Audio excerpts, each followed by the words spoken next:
My dear student, now today's topic is vector. Okay. In last week we completed the chapter number fourth, that is the pair of straight lines. और इसमें की सारी difficulties miscellaneous में के सारे example study करके हम लोगों ने ये चैप्टर कंप्लीट कर लिया था. ओके. और इस पर हम लोग कल टेस्ट भी रखने वाले हैं. आज हम लोगों को नया चैप्टर शुरू करना है, दैट इज वेक्टर. ओके. हाँ. And that is the most important chapter. अगले दोनों तीनों चैप्टर्स इसी टॉपिक पे डिपेंड है. और ये 12th स्टैंडर्ड का जो टॉपिक है, ये जो वेक्टर है, इसमें बेसिक कंसेप्ट के साथ में हम लोगों को 12th का भी पढ़ना है. एक्चुअली इस टॉपिक में क्या हुआ है कि न्यू सिलेबस में इन्होंने 11th स्टैंडर्ड का वेक्टर, 12th स्टैंडर्ड का वेक्टर और साथ साथ में 12th स्टैंडर्ड का एक छोटा सा चैप्टर था 3 डायमेंशनल ज्योमेट्री, वो भी इसमें मिक्स कर दिया है. यानी तीनों चैप्टर को मिक्स करके सिंगल चैप्टर बनाया है यहाँ पर.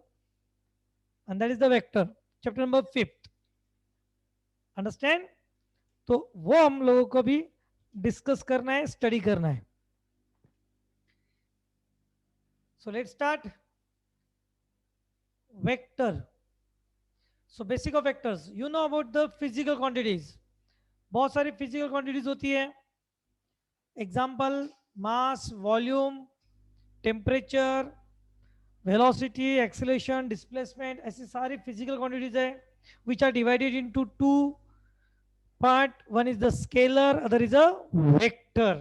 तो हम लोग अब स्केलर किसे कहेंगे, वेक्टर किसे कहेंगे, ये सारा तुम लोगों ने ऑलरेडी स्टडी किया हुआ है और बेसिकली मतलब 9th स्टैंडर्ड से स्टडी कर रहे हो, है ना. तो फिजिकल क्वांटिटीज में याद रखो जिसमें मैग्नीट्यूड होता है only, the physical quantity is having magnitude, it's called vector, sorry scalar, it's called scalar. Example mass, volume, temperature, speed and so on, है ना. And a scalar is a real number and has no direction. ये बहुत simple है. Vector यानी क्या, ऐसी physical quantities जिसमें magnitude के साथ साथ में डायरेक्शन होती है. A physical quantity having magnitude as well as direction, it's called vector quantities. Example के तौर पे velocity, acceleration, displacement, force, movement and so on, है ना. हाँ. अब सवाल यह है कि ये सारा फिजिक्स की बातें चल रही है तो फिर मैथमेटिक्स में क्यों पढ़ना है. आना चाहिए था तुम्हारे दिमाग में कि हमने ये मैथमेटिक्स में क्यों पढ़ना है. तो ध्यान दो, मैथमेटिक्स तुम लोगों को बेसिकली उनके साथ में कैसा टैकल करना है ये सिखाता है.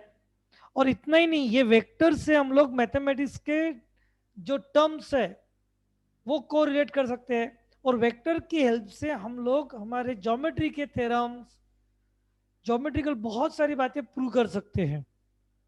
ओके. इसलिए हम लोगों को वेक्टर पढ़ना है. लेकिन जब मैथमेटिक्स पॉइंट ऑफ व्यू से पढ़ना है तो मैथमेटिक्स में ऐसा है कि बाप दाखो नहीं तो श्राद्ध कर.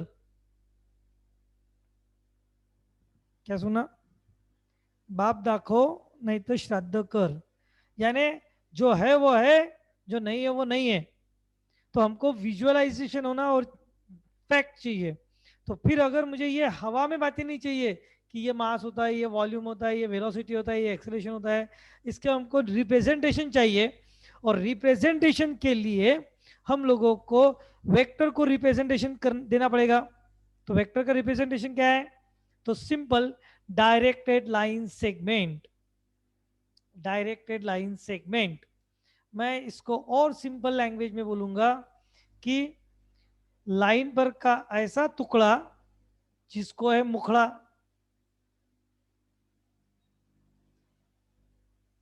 अंडरस्टैंड?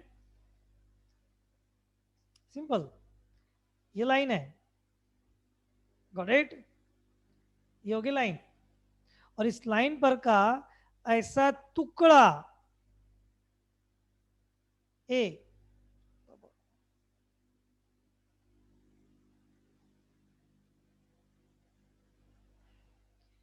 ए और ये बी, तो ये लाइन पर का ये ए बी क्या है, ऐसा एक टुकड़ा है जिसको हम लोग डायरेक्शन देंगे, मतलब देंगे मुखड़ा। Got it? That is called vector. Line पर का टुकड़ा है, लाइन पर का ऐसा टुकड़ा जिसको है मुखड़ा, डायरेक्टेड लाइन सेगमेंट। ठीक है ना? हाँ, जैसे यहां पर दिया हुआ है ए बी पी क्यू, लेकिन जब हम लोग रीड करेंगे तो इट इज वेरी क्लियर कि यहाँ पर डायरेक्शन ए से बी की तरफ है, इसलिए हम लोगों को वेक्टर ए बी पढ़ना है। और यहाँ पर डायरेक्शन क्यू से पी की तरफ है, इसलिए हमें वेक्टर क्यू पी पढ़ना है। If direction from A to B, then directed segment is denoted by AB bar और सिंपल AB। और रीड कैसे करना है उसको? AB बार। ठीक है ना? दो एंड पॉइंट्स दिए हुए हैं, इसलिए हम लोग वो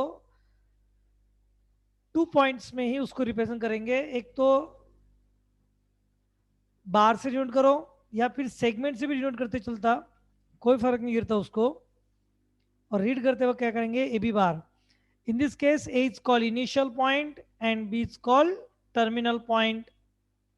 And line AB is called line of action of a line of support. Line of action बोलो या line of support बोलो। Do you understand it? यहां तक का पॉइंट क्लियर हो गया? Vector is represented by the directed line segment AB bar whose direction is from A to B and magnitude is length of segment AB। क्योंकि जब हम लोग वेक्टर कहते हैं तो उसको डायरेक्शन के साथ साथ मैग्नीट्यूड भी होती है, और मैग्नीट्यूड होती है तो हमें यहाँ पर उसकी मैग्नीट्यूड रिप्रेजेंट करनी पड़ेगी। तो उसकी मैग्नीट्यूड यानी क्या? तो उस सेगमेंट की length is the magnitude. Got it? PQ bar represents a vector whose direction is from P to Q and magnitude is length of PQ। अगर MN बार दिखा तो इसका मतलब क्या समझोगे? It is a vector whose direction from M to N and segment MN होगी उसकी magnitude. अगर कभी CD बार दिखा तो क्या समझ गए होंगे? Sometimes the vector is also denoted by small letters। याद रहे, जब स्मॉल लेटर से लिखोगे तो सिंगल लेटर्स ही होते हैं। स्मॉल लेटर से लिखोगे तो क्या रहेंगे? Single letters. A bar, B bar, C bar, like that. Okay? और रीड भी कैसे करेंगे? अब ठीक है, अब हम लोग लिख रहे तो बाहर से डिनोट करेंगे, लेकिन कुछ बुक्स में प्रिंटिंग में तुम लोगों को बोल्ड फेस में लेटर हो सकते हैं, ऐसे बोल्ड फेस में बस ऐसे देंगे। बोल्ड है बस vector A, vector B, vector C. लेकिन हम लोग जब लिखेंगे तो ऑफ कोर्स बार रिप्रेजेंट करवाएंगे। अंडरस्टैंड? नेक्स्ट, समझ में आ गया? टाइप्स ऑफ वेक्टर्स, मुझे लगता है यहां पर क्लियर हो गया होगा। बेसिक है, सादा है, 10th स्टैंडर्ड में, 11th स्टैंडर्ड में, फिजिक्स में सारा तुम लोगों ने पढ़ा हुआ है ये। चलो सब रिवीजन करते हुए आगे बढ़ेंगे। और ध्यान देना, ये सारा हमारे 12th स्टैंडर्ड के सिलेबस में है, मतलब इस पर भी क्वेश्चन हो सकता है 1 मार्क का, 2 मार्क का, इसलिए इसको निग्लेक्ट मत करना, बिल्कुल निग्लेक्ट मत करना, इसको पढ़ना है।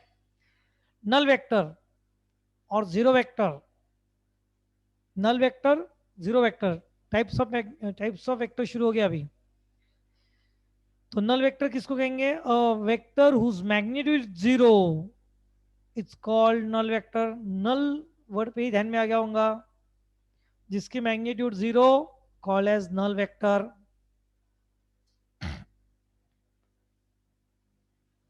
है ना? सिंपल है। And denoted by O bar. Got it? हाँ, null vector has any direction, या फिर इसको कहेंगे no specific direction. This is the most important line. MCQs में पूछ सकते हो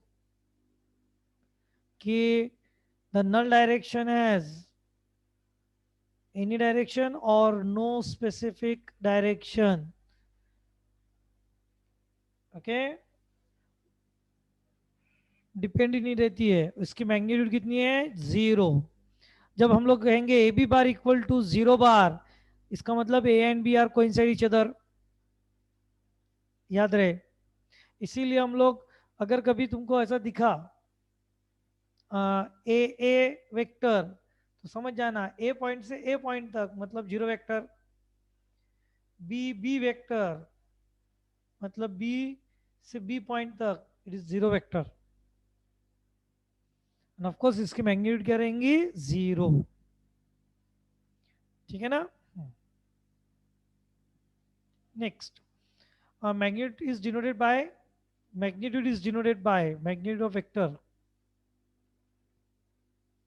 एक्चुअली हम लोग ऐसा कर सकते हैं इसको. ठीक है, ये पॉइंट था magnitude of vector. The vector A B का मैग्नीट्यूड, मॉड ऑफ नहीं पढ़ना इसको. इसको पढ़ना कैसे है? Magnitude of A B bar. Okay, या सिंपली ए बी. और अगर सिंगल लेटर में है, स्मॉल लेटर में वेक्टर, तो magnitude of vector is magnitude of A bar और single letter A. Unit vector, a vector whose magnitude is 1. ऐसा vector जिसकी मैग्नीट्यूड 1 होती है, मतलब उस सेगमेंट की लेंथ 1 रहेगी. Got it. और उसको पर्टिकुलर डायरेक्शन रहेगी. So unit vector along A B bar. अब ए बी बार एक वेक्टर अगर ले लिया मैंने,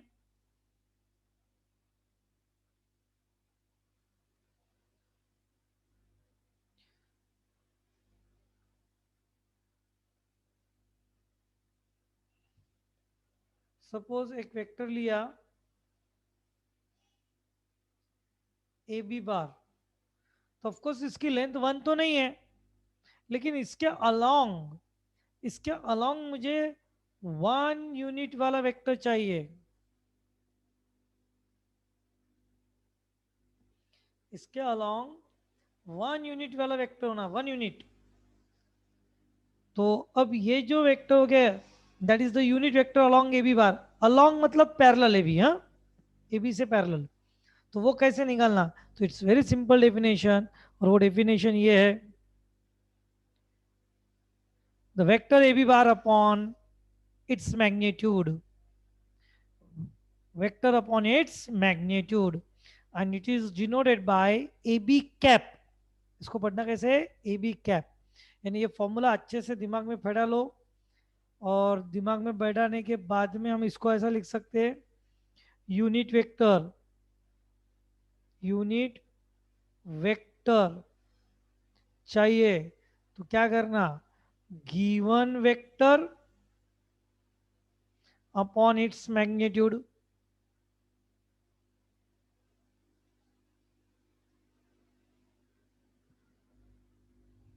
given vector upon its magnitude. सबको क्लियर हो रहा है? इजीली विजिबल है? Given vector upon its magnitude.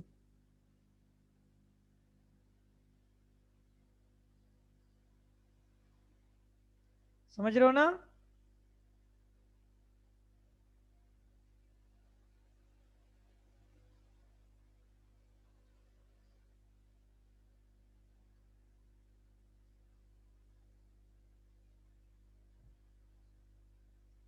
Okay, चलो.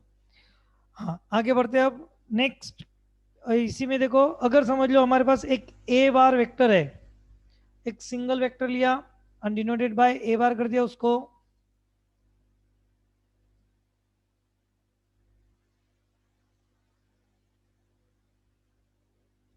Denoted by single letter A bar. अब इसकी मैग्नीट्यूड 1 तो नहीं है, लेकिन मुझे अगर समझ लो इसके अलोंग एक यूनिट वेक्टर होना, I want unit vector along it, जिसकी मैग्नीट्यूड कितनी है? 1.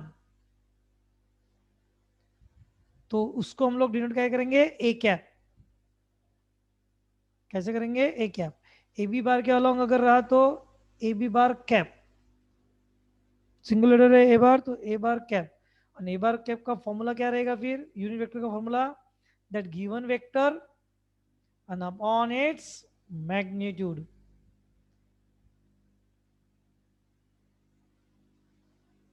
Is it clear? और सेम ऐसे ही ये सब बातें एग्जांपल्स दिए हैं तुमको। Now equal vector, next definition is equal vector. बहुत ही सिंपल है। अब ऑब्वियसली दो वेक्टर को इक्वल कब कहेंगे, तो वेक्टर के पास होता क्या क्या है, वेक्टर के पास उसकी खुद की मैग्नीट्यूड है और उसकी डायरेक्शन है। तो ऑब्वियसली जिस दो वेक्टर को इक्वल कब कहेंगे हम, जब दोनों सेम हो। तो बस फिर इक्वल मैग्नीट्यूड हो, सेम इन डायरेक्शन हो, तो ऐसे वेक्टर को कहेंगे इक्वल वेक्टर। यानी ए बार इक्वल टू बी बार, ये कब आएगा रे बा, if and only if the first case is, if and only if first case is magnitude of a bar is equal to magnitude of b bar, दोनों की magnitude same हो। और दूसरी कंडीशन क्या है, बोथ हैव सेम डायरेक्शन।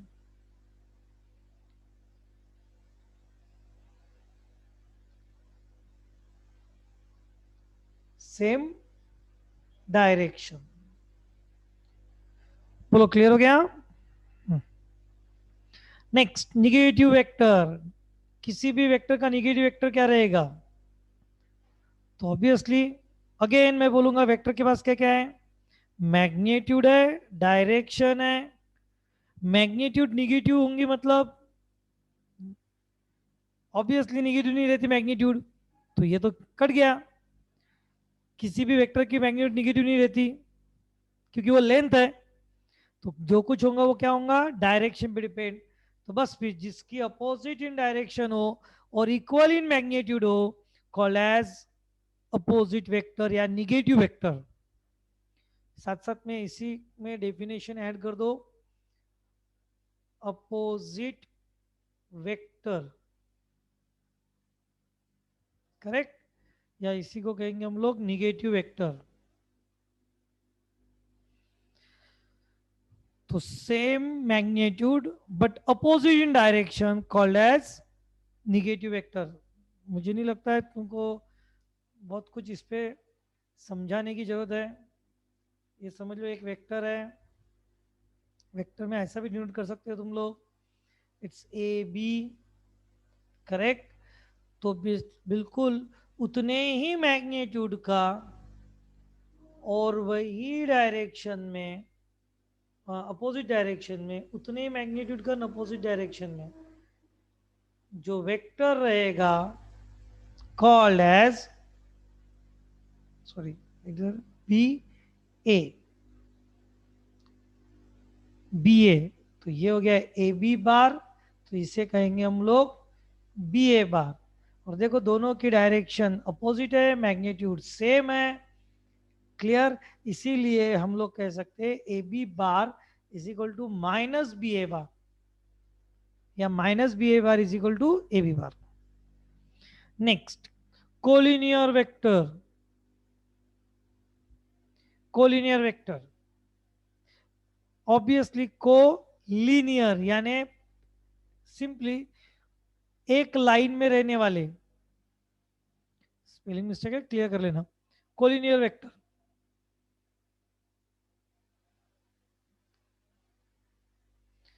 और collinear vector में क्या रहेगा, को लीनियर, एक लाइन में रहने वाले या फिर पैरेलल लाइंस में रहने वाले, मतलब पैरेलल वेक्टर।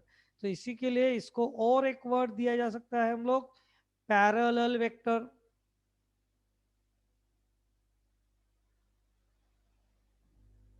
कोलिनियर वेक्टर्स मतलब ही पैरेलल वेक्टर, यानी ऐसे वेक्टर जो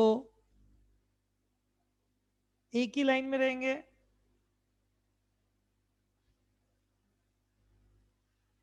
जैसे एग्जांपल के तौर पे ये हो गया ए बार, ये हो गया बी बार, ये हो गया सी बार, ये सारे के सारे एक ही लाइन पे है, इसलिए इसको कोलिनियर कहते हैं। अच्छा इतना ही नहीं, इतना ही नहीं, तो ध्यान देना,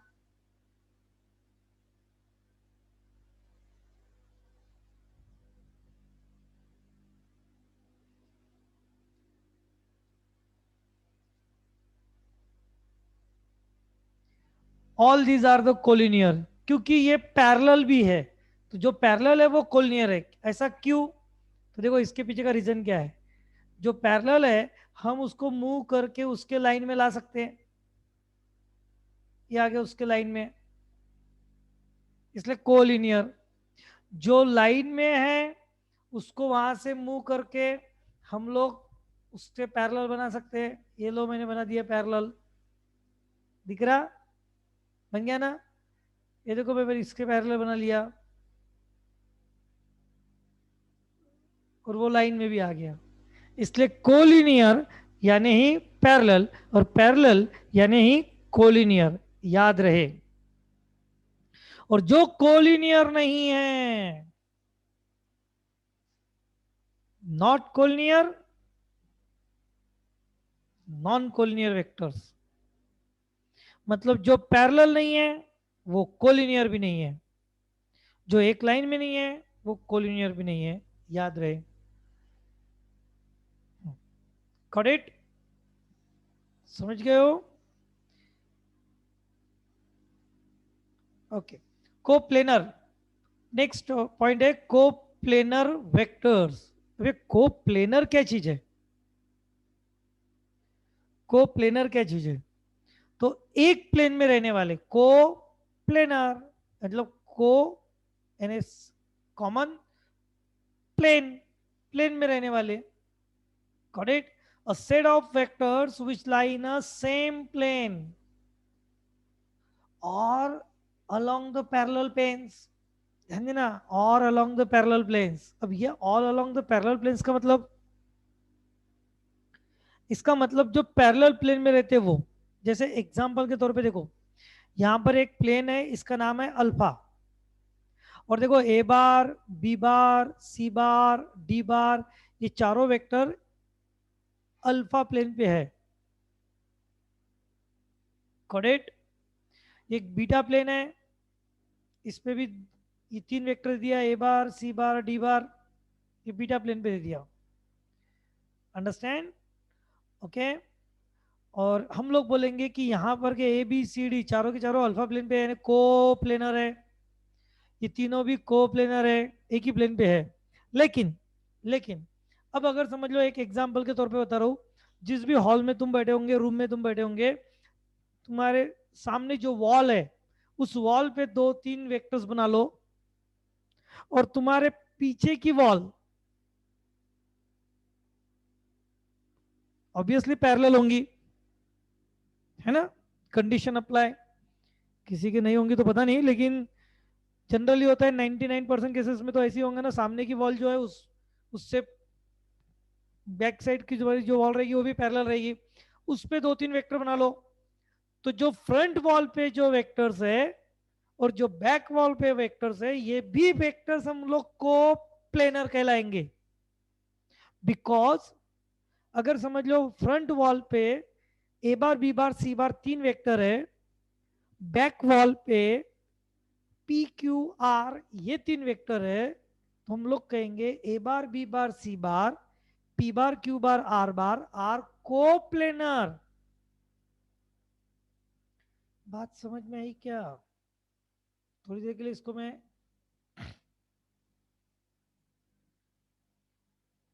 पी बार कहता हूं, ये क्यू बार हो गया, ये समझ लो आर बार हो गया, और ये अल्फा प्लेन और ये बीटा प्लेन दोनों प्लेन आपस में पैरेलल है, ये आपस में पैरेलल है, तो हम लोग कहेंगे दोनों प्लेन पे के वेक्टर्स भी कोप्लेनर है, क्योंकि हम लोग इन वेक्टर्स को वहां से मूव करके, पैरेलल मूव करके, without changing its direction and magnitude, हम नेक्स्ट दूसरे प्लेन पे कन्वर्ट कर सकते हैं। तो इन सब को कहेंगे कोप्लेनर। जैसे अपने नोटबुक में के हर पेज पर एक एक लाइन ड्रॉ करके रखो, और फिर बुक बंद करना। ऐसा नहीं कि हम लोग उस बुक को ओपन करके रखेंगे, दोनों उसके परपेंडिकुलर रखेंगे, तो उस केस में नहीं। फिर बुक बंद कर देंगे तो हर पेज पर एक वेक्टर था, तो ये सारे के सारे हम लोग कहलाएंगे कोप्लेनर। मुझे लगता है कोप्लेनर की डेफिनेशन समझ में आ गई होंगी। हाँ, एक और डेफिनेशन थी, को इनिशियल या को टर्मिनल, वो भी एक जरूरी डेफिनेशन है, ध्यान देना। डेफिनेशन क्या है वो, को इनिशियल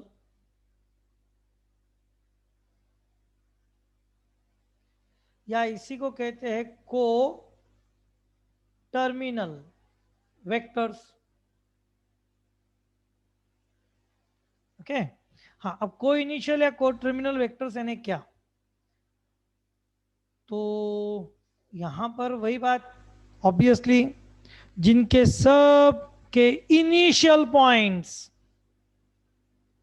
सेम रहेंगे या सबके टर्मिनल पॉइंट्स सेम रहेंगे। जरूरी नहीं कि सबके इनिशियली सेम हो, टर्मिनल भी सेम रहे तो होते। एग्जाम्पल पे ध्यान देना,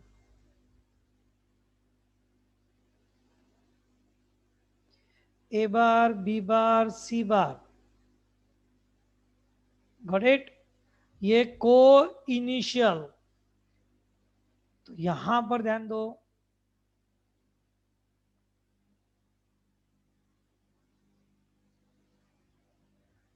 P bar, Q bar, R bar are also called co-initial या co-terminal। अच्छा, अगर समझ गए होंगे तो ध्यान देना, अभी बड़ा इंटरेस्टिंग है।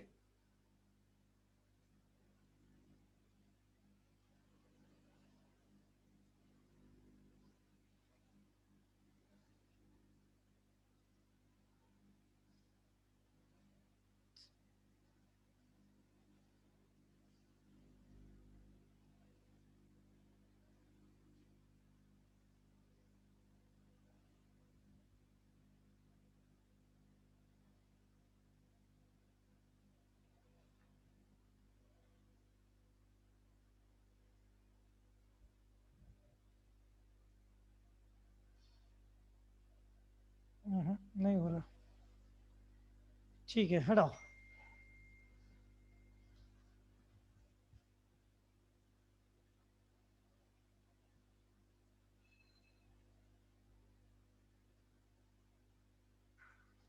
ये P बार हो गया और ये Q बार हो गया, तो मुझे बताओ, आर दे को इनिशियल और को टर्मिनल?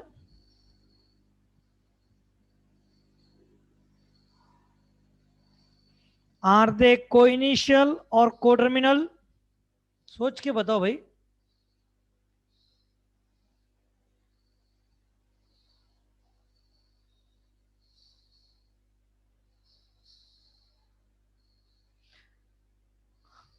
क्या मैं P बार और Q बार को इनिशियल वेक्टर्स बोल सकता हूं? को इनिशियल वेक्टर्स कह सकता हूं?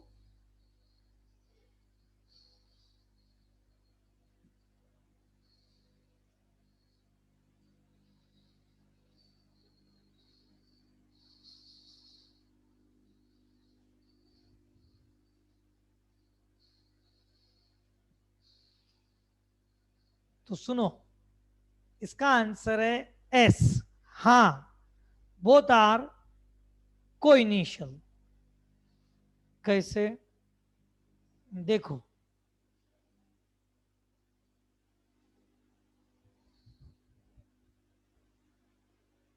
अरे यार समझ जाओ, अरे समझ गए क्या?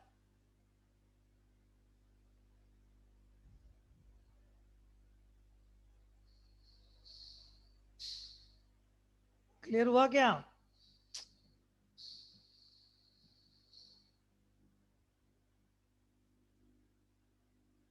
हो गया ना, कोई नहीं को टर्मिनल। और ऐसा ही अगर मैंने इसको यहां से उड़ाकर यहां लेके आ गया, अब ये जुड़ना चाहिए था, वैसे जुड़ेगा भी है अगर मैं इसको स्पेसिफिक टाइम ये लेते, इसको ऐसा ले लिया और इसको उड़ा के थोड़ा सा सरका दिया, ये लो क्या हो गया, ये दोनों के दोनों, दोनों के दोनों क्या होगा ये, को इनिशियल, है ना। हाँ, तो को टर्मिनल को इनिशियल हो सकते हैं, जो को टर्मिनल है वो को इनिशियल भी हो सकते हैं, जो को इनिशियल है वो को टर्मिनल भी हो सकते हैं, और एक का एंड दूसरे का इनिशियल अगर ऐसा भी कोइंसाइड हो रहा है तो भी वो को इनिशियल है, रिमेंबर इट। ओके, और इसी वजह से इसको फ्री वेक्टर कहते हैं कि हम लोग उस वेक्टर को फ्रीली मूव कर सकते हैं, the vector which can be shifted along its line of action or parallel to itself, line of action shifted along its line of action और parallel to itself, यानी इनिशियल पॉइंट्स उसका कहीं पर भी हम शिफ्ट कर सकते हैं। सिर्फ याद रखना वेक्टर है इसलिए डायरेक्शन नहीं बदलनी चाहिए। एग्जाम्पल के तौर पे ये देखो, इसको पकड़ लिया, अब इसको मुझे मूव करना है तो मैं कहीं पे भी मूव कर रहा हूं क्योंकि मैं पैरेलली मूव कर रहा हूँ। देखो उसकी मैग्नीट्यूड नहीं बदली, उसकी डायरेक्शन नहीं बदली, कुछ भी नहीं बदली, उसका इनिशियल पॉइंट मैं मूव करते जा रहा, ये कहलाएगा फ्री वेक्टर। और इस फ्री वेक्टर के वजह से ही जो इनिशियल है वो को टर्मिनल हो सकता है, जो को टर्मिनल है वो इनिशियल हो सकता। कॉर्डेट क्लियर हो गया, फ्री वेक्टर समझ में आया, जो वेक्टर की मैग्नीट्यूड और डायरेक्शन विदाउट चेंज किए। अब तुम ऐसा बोल सकते हो कि सर इस केस में तो ये वेक्टर यहां जा रहा है, ये है ये पॉइंट पे जा रहा, लेकिन अगर हमने इसको उठा के यहाँ लेके गए तो ये पॉइंट ये यहाँ जा रहा, तो डायरेक्शन बदल गई। तो बोलो इस केस में हम डायरेक्शन बदल गई ऐसे बोलते क्या,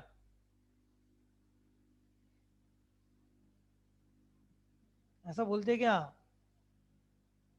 नहीं ना, पक्का ना। हाँ ध्यान देना, डायरेक्शन कब बदलती पता है तुमको, देखो एक एग्जांपल देता हूँ जल्दी से समझ में आ जाएगा। और अगर समझ लो एक पर्सन है इस पॉइंट पे खड़ा है ए पॉइंट पे, और ऑफ कोर्स इधर उसके ईस्ट है फ्रंट में, ऐसा जहां पे तुम बैठे हो समझ लो वहां पे फ्रंट में ईस्ट है। ओके, जैसे भी तुम लोग जहां बैठे होगे अभी और तुम जिस वॉल के तरफ देख रहे हो वो समझ लो ईस्ट की तरफ है, ऐसा समझ के चलो। फिर वहां से तुम लोग राइट साइड में अगर समझ लो लगभग 10 फीट चले गए, 10 फीट, और वहां पर खड़े हो गए और वहां से बिल्कुल सामने देख रहे हो, तो अब तुम बोलोगे ईस्ट किधर गया, तुम बोलोगे अरे ये ईस्ट तो इधर चले गया, ऐसा बोलोगे क्या, ऐसा बोलोगे क्या मेरा ईस्ट तो इधर है, ऐसा डायगोनली, क्योंकि यहां से ईस्ट फ्रंट में था, तो वहां से अगर 10 फीट आगे बढ़ गए तो तुम्हारा ईस्ट किधर रहेगा, डायगोनली, ऐसा डायगोनल रहेगा क्या कि ईस्ट यहीं रहेगा, वहीं रहेगा ना। इसलिए याद रखना जहां पर खड़े हो वहीं से डायरेक्शन शुरू होती रहती, तो इसलिए ऑब्वियसली जो वेक्टर की डायरेक्शन है वो कभी बदलती नहीं है अगर उसको पैरेलल मूवमेंट देंगे, अगर उसको पैरेलल मूवमेंट देंगे तो वेक्टर की डायरेक्शन कभी भी बदलेगी नहीं। आई थिंक सो तुम लोगों को ये डेफिनेशन समझ में आ गई होंगी फ्री वेक्टर की। लोकलाइज वेक्टर, फिर लोकलाइज वेक्टर किसको कहेंगे, फ्री वेक्टर हो गया तो लोकलाइज वेक्टर, याद रहे लोकलाइज वेक्टर यानी वो वेक्टर जो सिर्फ और सिर्फ अपने लाइन ऑफ एक्शन में ही मूव होगा, जो अपने लाइन ऑफ एक्शन में ही मूव होगा, a vector which can shifted only along its line of action, got it। along its line of action only, उसको बोलते हैं लोकलाइज वेक्टर। जैसे एग्जाम्पल के तौर पे अगर मैं इसकी लाइन ऑफ एक्शन निकालूं तो ये हो गई लाइन ऑफ एक्शन, ये वेक्टर की लाइन ऑफ एक्शन यही हुई ना,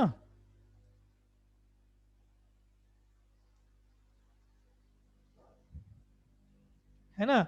तो अब मैं इस वेक्टर को ऐसा मूव करूंगा तो फिर वो फ्री कहलाएगा। लेकिन अगर मुझे इस वेक्टर को सिर्फ ऐसा के ऐसा ही मूव करना है, उसी के लाइन में मूव करना है, यानी ये ऐसा, हाँ ये ऐसा, समझे। अगर ऐसा यहां लाऊं या ऐसा पीछे ले जाऊं तो कहलाएगा वो, ये लाइन में रहेगा तो कहलाएगा लाइन ऑफ एक्शन में ही मूव हो रहा ना, तो उसको कहते हैं लाइन ऑफ एक्शन में मूव हो रहा, तो ही उसको कहेंगे हम लोग लोकलाइज्ड वेक्टर। ठीक है। Next, bounded vector. अब देखो, इसका इनिशियल पॉइंट फिक्स नहीं था, बट वो उसको कंडीशन दे दिया कि उसको मूव सिर्फ इस लाइन के अलावा होना है। इसका इनिशियल पॉइंट भी फिक्स नहीं था, ये तो कहीं पे भी घूम सकता था, कहीं पे भी घुमाओ, पूरे मार्केट में घुमा के लाओ इसको, समझे। हाँ, लेकिन अगर इनिशियल पॉइंट फिक्स कर दिया बेटा तूने हलना ही नहीं यहां से, तो such a vector called as bounded vector, whose initial point is fixed called as bounded।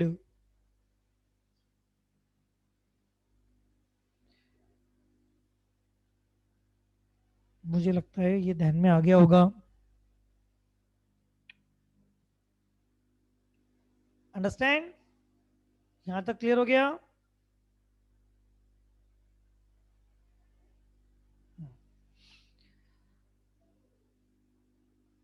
Very good. बीच बीच में तुम लोग अपनी अपनी रिस्पांस दो, मतलब मुझे लगेगा कि तुम लोग जागते हो। Very good. चले आगे बढ़ते हैं। Position vector, what is the position vector. एक अच्छी खासी रिवीजन है, ध्यान देना, तुम लोगों ने ऑलरेडी 9th स्टैंडर्ड से 11th स्टैंडर्ड तक ये सारा पढ़ा हुआ है, लेकिन ये हमारे 12th स्टैंडर्ड के मैथमेटिक्स में बोर्ड सिलेबस में है, इसलिए इस पर क्वेश्चन हो सकता है, सिंपल सिंपल क्वेश्चन, एक एक मार्क का क्वेश्चन भी आ सकता है। जनरली स्टूडेंट इसको निग्लेक्ट कर देते कि हाँ इतना सिंपल कौन पूछेगा, है ना, होता है ऐसा। लेकिन अभी ध्यान देना। चलिए अब पोजीशन वेक्टर। पोजीशन वेक्टर का मतलब सिंपली मैं बताऊं, ऐसा वेक्टर जो किसी पॉइंट की पोजीशन बताता है। एक्चुअली पोजीशन वेक्टर ये इनकम्प्लीट सेंटेंस है, यहां होना चाहिए position vector of a point, क्योंकि पोजीशन वेक्टर पॉइंट का ही होता है। पोजीशन वेक्टर ये पॉइंट का ही होता है। ओके। हाँ, मतलब और अभी इसमें से क्लियर है, वर्ड पे ध्यान में आ गया होगा। Position vector of a point यानी ऐसा वेक्टर जो पॉइंट की पोजीशन बताएगा, ऐसा वेक्टर जो पॉइंट की पोजीशन बताएगा कॉल्ड एज पोजीशन वेक्टर। अब उसके लिए क्या करना पड़ेगा, तो ऑब्वियसली तुमको किसी भी कोई लोकेशन दिखानी हो, लोकेशन के लिए हम लोगों को कोई ना कोई एक रेफरेंस लेना होता है। जैसे कोऑर्डिनेट एक्सिस का तुम लोगों को पता है, एक्स एक्सिस वाई एक्सिस। जैसे हम लोगों को यहाँ पर कोई पॉइंट है और इस पॉइंट की पोजीशन बतानी है, तो हम लोग with reference X axis Y axis लेते, याद है ना 2D में। और फिर उस पॉइंट की पोजीशन बताते कि अरे अलोंग एक्स एक्सिस 2 जाओ, अलोंग वाई एक्सिस 3 जाओ, तो तुम लोग अपने उस पॉइंट पर पहुंच जाओगे, उस लोकेशन पर पहुंच जाओगे। याद है। हाँ, बस उसी तरह से वेक्टर की दुनिया में, उसी तरह से वेक्टर की दुनिया में ध्यान दे,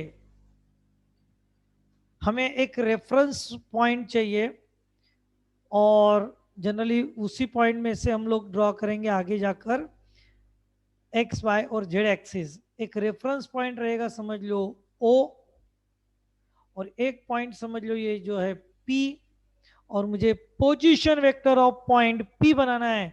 तो it's so simple, just join the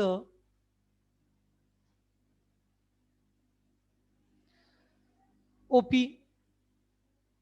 क्या कर रहे हैं समझ में आया? ओपी ज्वाइन करना है एंड ओ से पी की तरफ डायरेक्शन दे दो। That vector OP is called position vector of a point A, point P. और अगर मैं इसमें ए ले लूं तो पॉइंट ए, तो O is a fix point, A is any point in a space. Space की बात कर रहे हैं हम लोग, three dimensional. Then O A bar, उस ओ से ए की तरफ जाने वाला vector, it's called position vector of a point A with reference. Of course with reference आएगा ओ डैश या ओ पॉइंट। क्लियर? हाँ, तो याद रखना। और जनरली फिर हम लोग क्या करेंगे, अगर ओ ए बार अगर पोजीशन वेक्टर है तो उसको शॉर्टकट में हम लोग ऐसा लिखते हैं पीवी, क्योंकि बहुत बार यूज करना है हमको, बहुत बार यूज करेंगे, इसलिए उसको शॉर्टकट में बोलेंगे पीवी, मतलब position vector of a point A. Position vector of a point A, it is denoted by O A bar, और शॉर्टकट में उसको बोलेंगे ए बार। अब काफी कंफ्यूजन होता है, हमने थोड़ी देर पहले ए बार को एक खुद वेक्टर समझा था, ये देखो ए बार वेक्टर समझा, ये देखो ए बार वेक्टर समझा, डायरेक्शन देनी पड़ेगी, है ना? ए वेक्टर समझा, लेकिन यहां पर तो ओ A bar and A bar same है। तो याद रखना, यहां पर ओ A bar equal to A बार, तो इसमें का कंफर्म है ओ इज द ओरिजिन। और जब तक मेंशन नहीं होगा पोजीशन वेक्टर है, तब तक ए बार को ए बार नहीं लिख सकते। मैं जब मेंशन करूंगा ऐसा position vector of point B is equal to B bar, तो ही ये बी बार यानी कौन होगा, ओ बी बार। तब तक नहीं, ध्यान रहे। समझ रहे हो? क्लियर? अगर मैंने ये हटा दिया तो ये रॉन्ग भी हो सकता है पर्टिकुलर एग्जांपल के लिए। Understand? Do you understand? PV of point B is B bar and that is दो बी बार। तो पोजीशन वेक्टर समझ में आ गया? तुम लोग ये पढ़ भी सकते हो।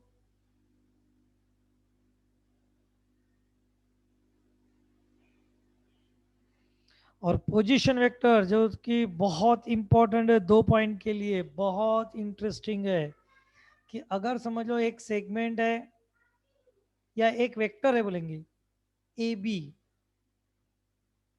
जिसके एंड पॉइंट है ए और बी।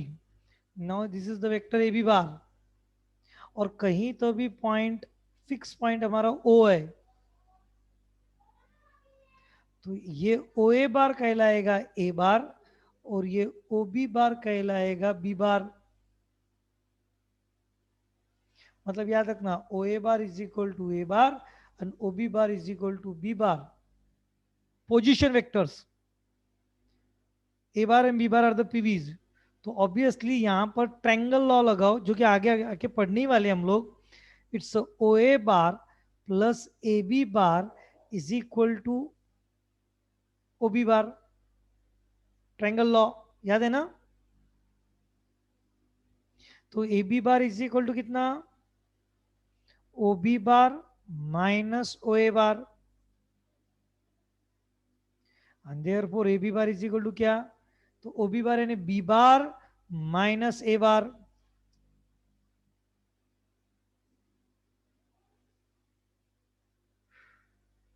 करेक्ट? मतलब क्या, तो बहुत ही सिंपल है, ए बी बार यानी PV of B minus PV of A. अब ये तो हो गया स्पेशली ए बी बार के लिए। So what is for P Q bar? P Q bar के लिए बोलो क्या फॉर्मूला बनेगा?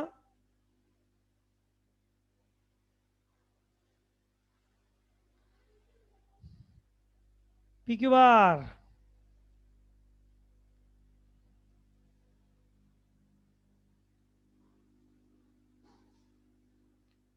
Very good Saloni.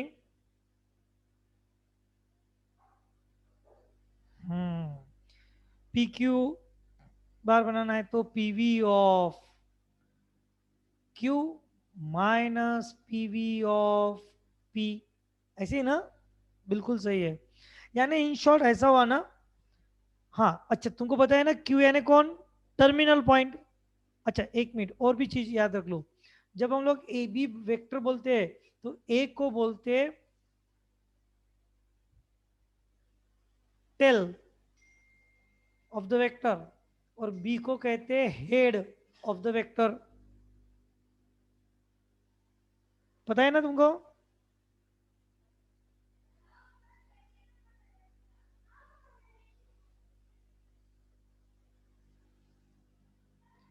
Got it? बहुत इंपॉर्टेंट है मैथमेटिक्स में, ये बहुत ज्यादा लगने वाला है इसलिए और डिटेल में ले लेते इसको।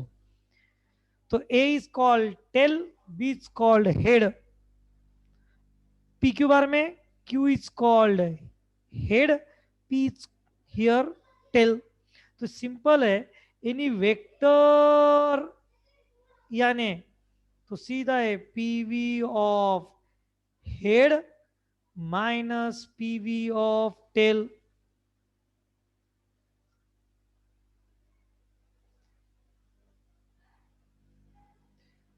अरे समझे क्या? बड़ा इंटरेस्टिंग है। PV of head, PV of tail. Okay, और इसीलिए इसे कहते हैं हेड माइनस टेल रूल।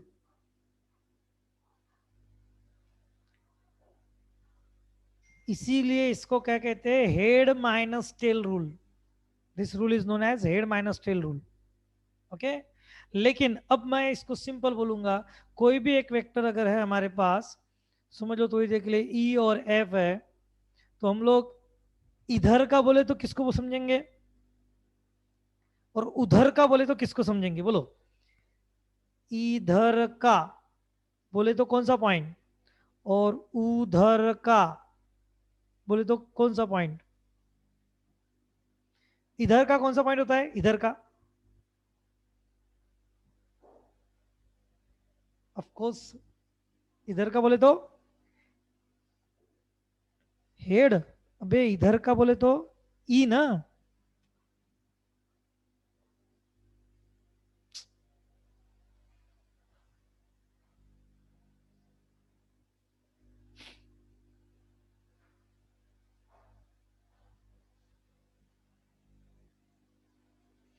इधर का बोले तो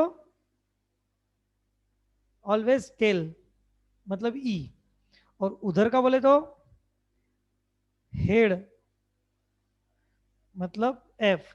तो हम लोग इस रूल को क्या याद रखेंगे? उधर का माइनस इधर का, उधर का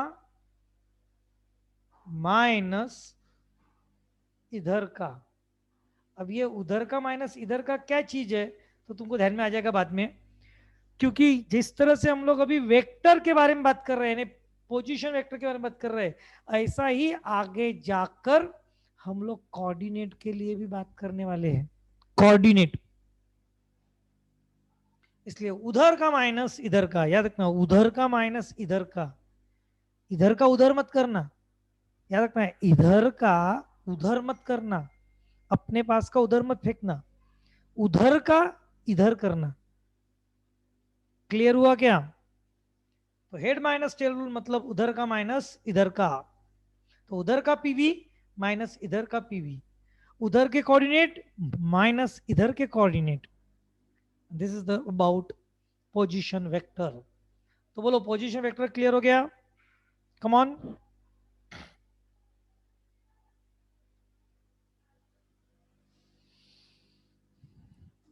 गॉट इट? चले, तो आज हम लोग यहीं रुकेंगे। कंटिन्यूस हो गया, 1 घंटा कंटिन्यूस बोल रहा हूँ।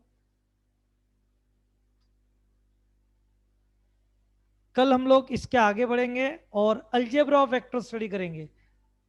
कल तो टेस्ट बोली है, कल टेस्ट है, पीओएल पे टेस्ट रहेंगी कल, याद रहे, है ना? और परसों हम लोग इसको कंटिन्यू करेंगे और अलजेब्रा ऑफ वेक्टर पढ़ेंगे। इसको निग्लेक्ट मत करना, मैं पहले कह चुका हूँ। जो लोग इसको हल्के मिलेंगे वो सारे फिटने वाले, जैसे पेयर ऑफ लाइंस में स्ट्रेट लाइन अगर नॉलेज है तो ही तुम लोग पेयर ऑफ स्ट्रेट लाइन में टिके थे। उसी तरह से याद रखना, जिसको 11th का बेसिक का नॉलेज है वेक्टर में, तो ही तुम लोग 12th के वेक्टर में टिकोगे, नहीं तो बिल्कुल टिकोगे नहीं। टोटली डिपेंड है। और इसीलिए मैं इतना डिटेल में भी, देखो तुम्हारा स्ट्रेट लाइन भी मैंने काफी डिटेल में लिया था। 11th में तो लिया ही था, लेकिन 12th भी स्टार्ट किया था तो पूरी 100% रिवीजन की थी। तो यहाँ पर मैं वेक्टर को भी वैसे ही करवा रहा हूँ पूरा डिटेल में। निग्लेक्ट करना मत, नहीं तो आगे जाके बहुत पछताओगे। चलो, ओके, अटेंडेंस लगाना है सबको, और बाय। कल के टेस्ट की प्रिपरेशन करो अच्छे से।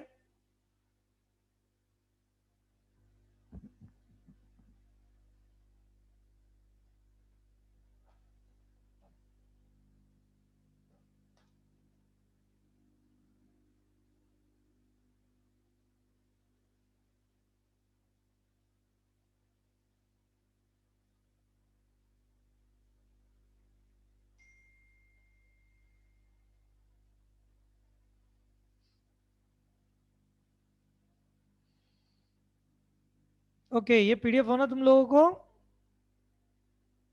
ठीक है, मैं इसको भेजता हूँ, इसको थोड़ा सा अरेंज करके भेज देता हूँ।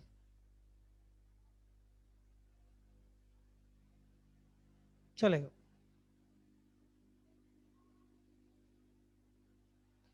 अरे बाबा प्रज्वल गुल्ला ने, मैंने 2 बार बोल दिया कल टेस्ट है, कल टेस्ट है, और तीसरी बार और फिर से बोलता हूँ कल टेस्ट है पीओएल पे। बोला था ना? कैसा रे?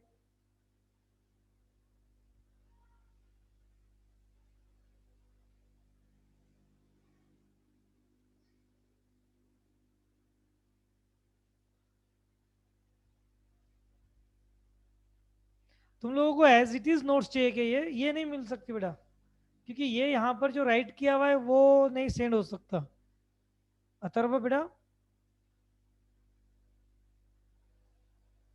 ये जो मैंने राइटिंग वर्क किया हुआ है ये वन नोट में किया हुआ है, तो इसको मैं नहीं सेंड कर सकता। मैंने 1-2 बार ट्राई किया था लेकिन नहीं जमा मुझे वो प्रॉब्लम। ठीक है, मैं कोशिश करता हूँ, अगर पॉसिबल हो तो एज इट इज भेज दूंगा।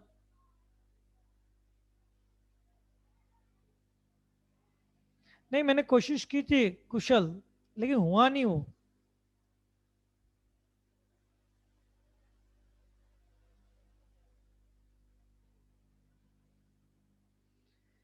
यश राठी, अभी तक कोई ऐसी इंस्ट्रक्शंस या और कुछ ऐसा नहीं आया है गवर्नमेंट की तरफ से about the reduce syllabus of CET and JEE. इसलिए हम लोगों को सबको सब पढ़ो, ठीक है ना? चलो बाय।